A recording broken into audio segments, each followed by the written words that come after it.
Hello, YouTube audience. Today we're going to discuss the issue of probability and how it can be used to fool you if you're not asking the questions the right way in any probability question.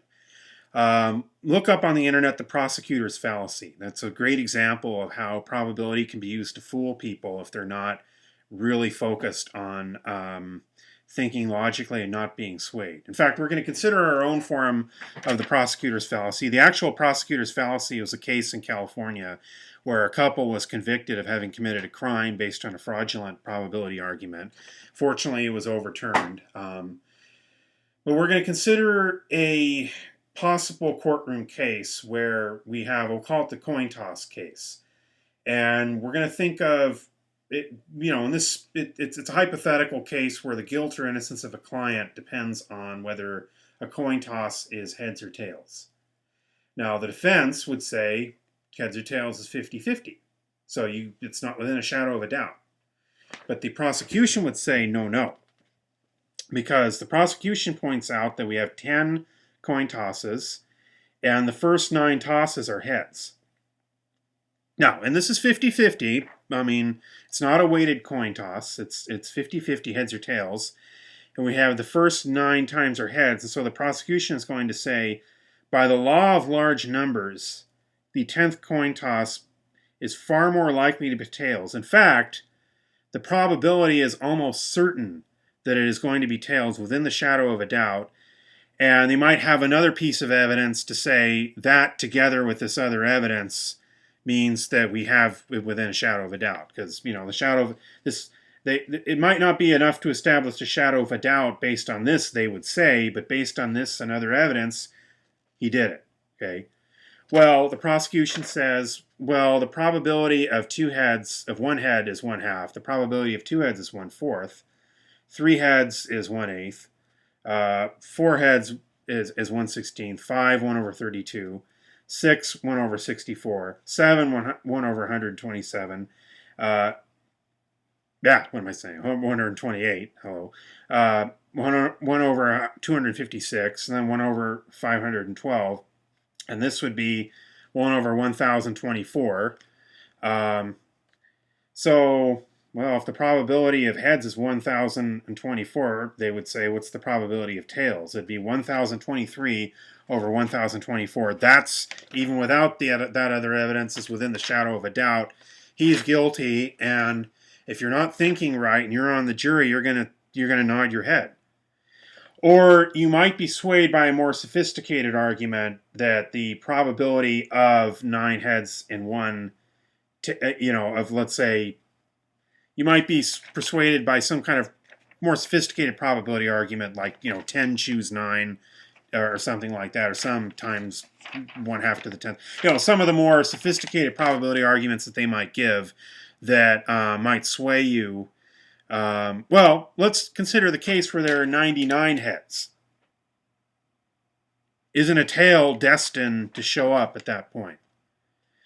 Well, we are trained to see patterns. And pattern recognition is a natural part of human intelligence. And so it's natural that we would say, well, yeah, it's going to keep being heads because that's the pattern. But if it is 50-50, then yeah, at some point you're going to have tails at some point, because that is a pattern. That is using both inductive and deductive reasoning together. But in probability, the inductive reasoning is, generally speaking, determining the probability. You do not use inductive reasoning in figuring out the probability if the probability is determined. You might use inductive reasoning up to a point to say, there's a good chance that this coin might be weighted. That could be. But if it is a 50-50 coin, and it is determined to be that, then you have to treat it as a 50-50 coin and treat it that way. Now, what is the answer to the question? What is the probability that this is going to be heads or tails, given that these are all heads here? Well, the answer is we don't live on the quantum realm where, you might have something where the probabilities here will affect the probability here.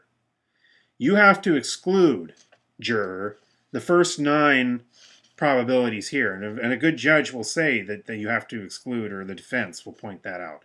They'll get a mathematician who actually knows what he's talking about and will say, The first 9 coin tosses are excluded because you have to consider this event in isolation, 50-50. Okay? As counterintuitive as that is. Oh yes, the prosecution says, but the law of large numbers. Well, the law of large numbers states that the probability that the bell curve becomes more and more pronounced, that the probability of the middle goes higher and higher. But that's a probability given a large sample. Okay? So yeah, given a large sample, we have 999 heads. Well, the probability of 999 heads and 1 tail is extraordinarily low. Okay? But given 999 heads, given that that is the case, then what is the probability of 999 heads and 1 tail as opposed to 999 heads and 1 head? Well, even that's not quite the way you ask it. What you would say is, given that we have 999 heads and we have 1,000 choices here, what's the probability of heads or tails? It's going to be 50-50. Okay? It's not going to be, it's the better way to put it. In other words, it's not going to be, the 999 heads is now already given. The probability of 999 heads is extraordinarily low. Okay, it'd be 1 over 2 to the 999. But at that point, you now have 999 heads. It's a given fact. And so a good clue is to note that the probability of heads and tails both have to add up to 1.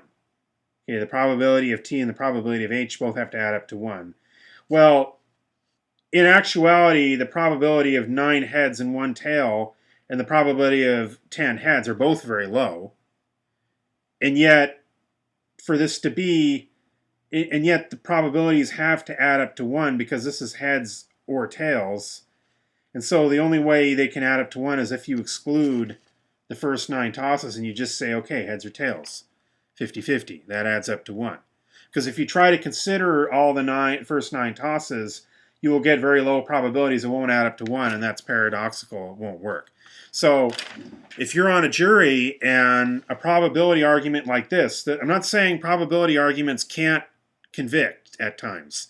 If the prosecution can prove that something like it is given that we must have 9 heads and 1 tail, and it is given that, and they prove it, and that's beyond the shadow of a doubt, they've proven that, and you have 9 heads, what's the probability of 1 tail? Well, that's 100%. Given that you must have 9 heads and 1 tail, that is a probability of 100%. But they have to prove that within the shadow of a doubt, and that would not be the case with a 50-50 coin toss. That would not be the correct probability argument. Now, I'm no expert on probability. That's not necessarily my strongest field. But what I do know is that a good working knowledge of probability is important for logical thinking. And if you are on a jury, just remember, don't be swayed by rhetoric. Logic overall.